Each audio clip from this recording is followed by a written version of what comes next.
¿Qué pasaría si os dijera que los años perdidos de Jesús, esos años silenciosos y misteriosos entre la infancia y el ministerio, nunca se perdieron? ¿Qué pasaría si la verdad hubiera sido cuidadosamente guardada en las tierras altas de África, protegida en antiguos manuscritos escritos en una lengua más antigua que el latín, oculta no por el tiempo, sino por los límites de la tradición occidental? Esto no es solo historia, es memoria sagrada, preservada por una de las comunidades cristianas más antiguas del mundo, intacta por la colonización y transmitida a través de siglos de devoción. Etiopía guarda la clave de un capítulo olvidado de la vida de Cristo.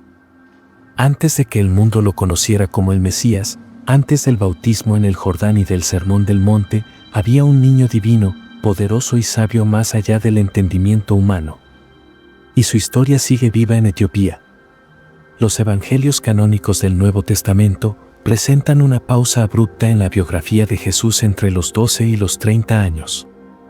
La última visión que tenemos del joven Jesús está en Lucas 2:41-52, donde asombra a los ancianos en el templo de Jerusalén con su sabiduría durante la Pascua. Pero después de este episodio sigue un vacío de casi 2 décadas. Un periodo a menudo llamado los años de silencio o los años ocultos de Jesús. No existe relato bíblico de su adolescencia, de su primera adultez ni del camino que lo llevó a su ministerio público. Esta misteriosa brecha ha provocado siglos de especulaciones y escritos alternativos que intentan llenar los espacios en blanco. Aunque las escrituras canónicas permanecen en silencio, varios textos apócrifos e históricos, muchos de ellos excluidos de la doctrina cristiana dominante, intentan reconstruir esta fase enigmática. Entre las fuentes más intrigantes se encuentra la Biblia etíope, considerada por muchos eruditos como el canon bíblico completo más antiguo que existe. Esta versión de la Biblia, todavía venerada por la Iglesia Ortodoxa Etíope de Tigüedo, ofrece arcos narrativos, perspectivas espirituales y relatos milagrosos de Jesús durante esos años indocumentados. Y a diferencia de la mayoría de las tradiciones cristianas que recibieron el cristianismo a través de la colonización, la conexión de Etiopía con el cristianismo es anterior a la mayoría de las instituciones religiosas occidentales, lo que otorga a sus escrituras una perspectiva única y posiblemente más antigua. Etiopía ocupa un lugar especial en la historia religiosa del mundo, no solo por sus profundas tradiciones espirituales, sino también por su excepcional condición como nación africana que resistió con firmeza la colonización.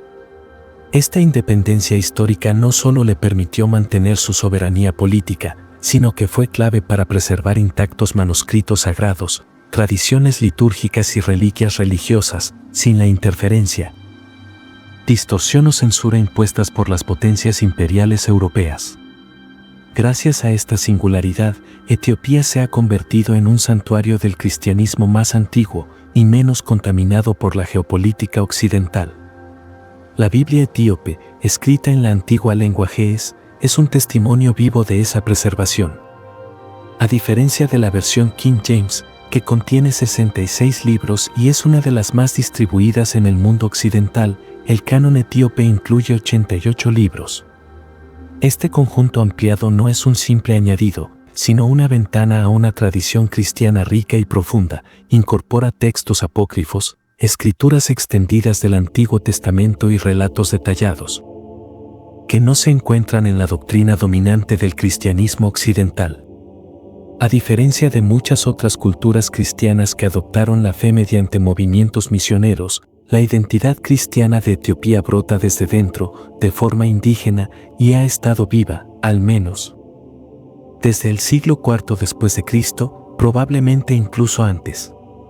Esta continuidad, reforzada por la protección frente a la colonización, ha permitido que la Iglesia Ortodoxa etíope se mantenga como una de las instituciones cristianas más antiguas e intactas del mundo. Sus textos sagrados, junto a una tradición oral meticulosamente transmitida, han permanecido estables durante más de 1.600 años, convirtiéndose en una fuente invaluable para comprender cómo los primeros cristianos percibían realmente la vida, las enseñanzas y la figura de Jesús, especialmente durante los misteriosos años perdidos de su juventud.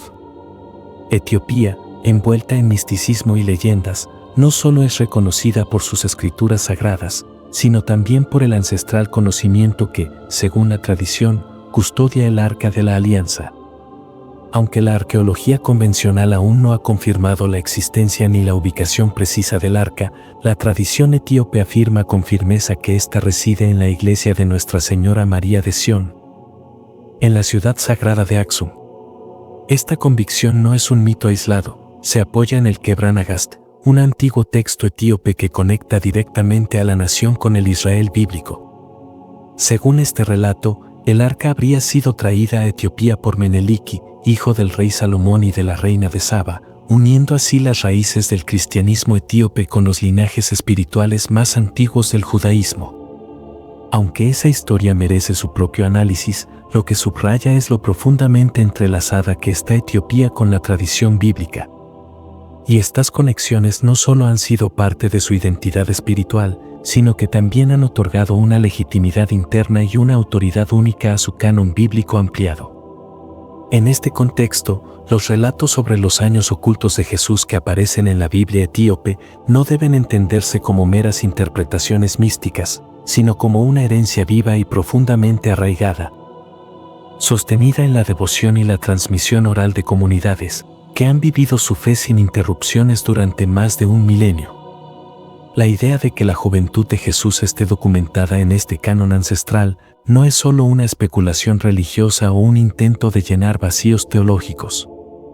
Es el reflejo de una continuidad ininterrumpida, conservada cuidadosamente en monasterios ocultos en las montañas, escrita en manuscritos de pergamino, recitada por generaciones de monjes y protegida por la fe inquebrantable de un pueblo que jamás abandonó su tradición. La Biblia etíope incluye textos que el cristianismo occidental perdió, rechazó o clasificó como apócrifos. Entre ellos se encuentran el libro de Enoc, la ascensión de Isaías y varios evangelios de la infancia que arrojan luz sobre los primeros años, las enseñanzas ocultas y los milagros menos conocidos de Cristo. El libro de Enoc, por ejemplo, fue ampliamente leído y citado en los primeros siglos del cristianismo. Padres de la Iglesia como Tertuliano se refirieron a él con frecuencia, reconociendo su valor teológico. Sin embargo, con el paso del tiempo, fue eliminado del canon occidental por decisiones conciliares cargadas de intereses políticos y doctrinales. En Etiopía, sin embargo, este libro nunca dejó de ser considerado sagrado. Su presencia en el canon etíope proporciona un contexto invaluable, no solo para comprender la escatología cristiana, sino también para entender la dimensión sobrenatural del linaje de Jesús y los eventos extraordinarios que, según estas escrituras, marcaron sus primeros años de vida. A diferencia de la Biblia del rey Jaime y compilada en 1611 por 47 eruditos, bajo las órdenes de un monarca con intereses tanto políticos como religiosos, el canon etíope representa una colección mucho más antigua, orgánica, profundamente conectada con las raíces del cristianismo primitivo.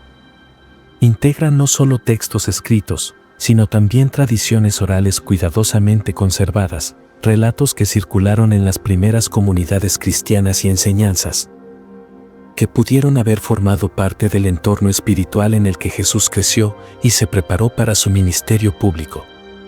Esta diferencia en la conservación de textos muestra que muchas de las historias, que hoy se consideran perdidas o apócrifas, en realidad eran consideradas legítimas y sagradas en Etiopía, mucho antes de que los editores occidentales las excluyeran de la Biblia oficial. Mientras el canon occidental descartaba o silenciaba ciertos relatos, por considerarlos teológicamente inconvenientes, en las alturas místicas de Etiopía esas mismas historias eran protegidas, copiadas a mano y transmitidas como verdades sagradas. Mucha gente aún cree, erróneamente, que el cristianismo en África comenzó con la colonización europea. Pero la tradición cristiana etíope es tan antigua como la fe misma. Los registros históricos confirman que el cristianismo fue adoptado como religión estatal en Etiopía en el siglo IV, décadas antes de que se convirtiera en la religión oficial del Imperio Romano. Esta afirmación no es mera tradición oral, está respaldada por cronistas como Cosmas Indicopleustes, un viajero y monje del siglo VI que documentó las prácticas cristianas en el antiguo reino de Aksum. Sus registros describen una comunidad cristiana ya próspera, con iglesias establecidas, debates teológicos activos y hasta protección para cristianos perseguidos de otros países. Estos hechos no solo posicionan a Etiopía como receptora temprana del cristianismo, sino como una de sus primeras cunas, un epicentro espiritual donde no se recibió pasivamente la fe, sino que se vivió, se defendió y se expandió desde dentro. Los cristianos etíopes no eran recién llegados a la fe. Fueron fundadores y guardianes de una doctrina rica en simbolismo y misticismo, profundamente conectada con las raíces semíticas y la tradición judía cristiana.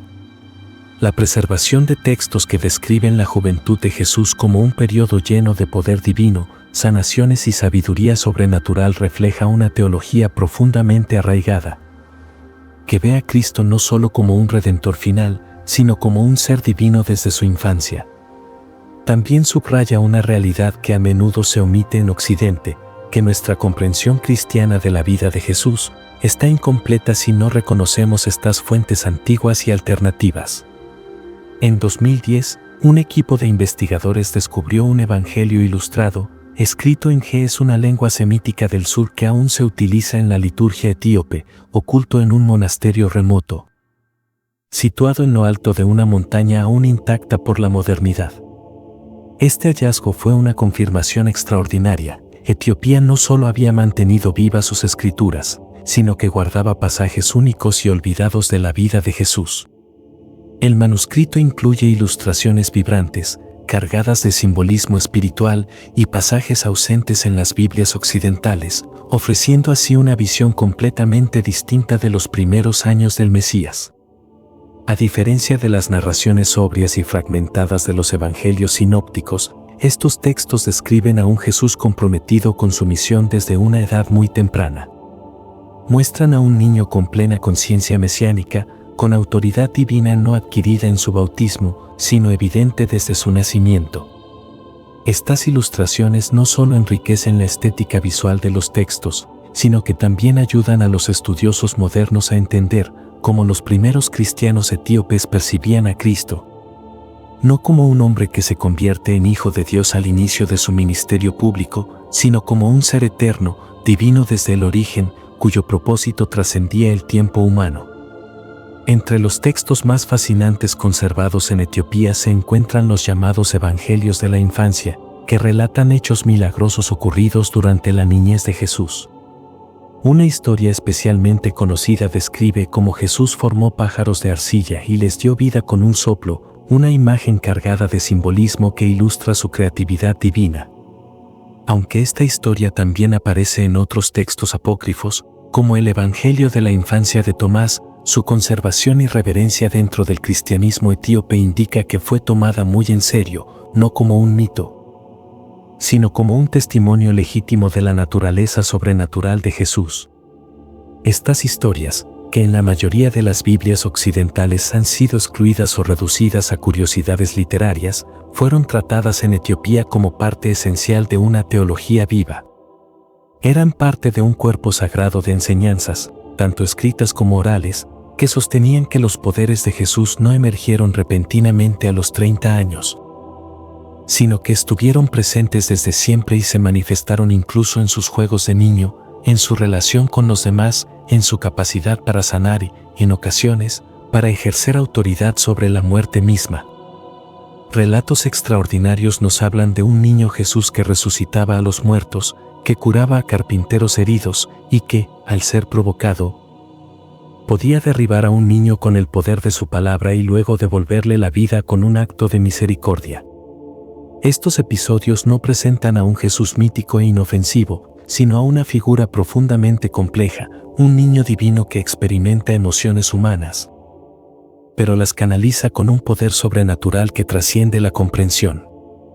Estas narraciones, si bien no forman parte de los evangelios canónicos, ofrecen un panorama espiritual amplio de cómo las primeras comunidades entendían la divinidad de Cristo. Destacan su misterio, su gloria y su conexión con lo eterno, incluso cuando aún no había predicado públicamente. Frente a los evangelios sinópticos que se enfocan en los últimos 3 años de su vida, la tradición etíope nos invita a contemplar la totalidad de su existencia como sagrada. En conclusión, los años de silencio de Jesús siguen siendo uno de los mayores misterios de la historia espiritual. Pero a través de las escrituras y tradiciones preservadas por el cristianismo etíope, se abre una ventana profunda y reveladora, una posibilidad de que esos años nunca estuvieron realmente perdidos, sino cuidadosamente guardados por una fe antigua que se negó a olvidar.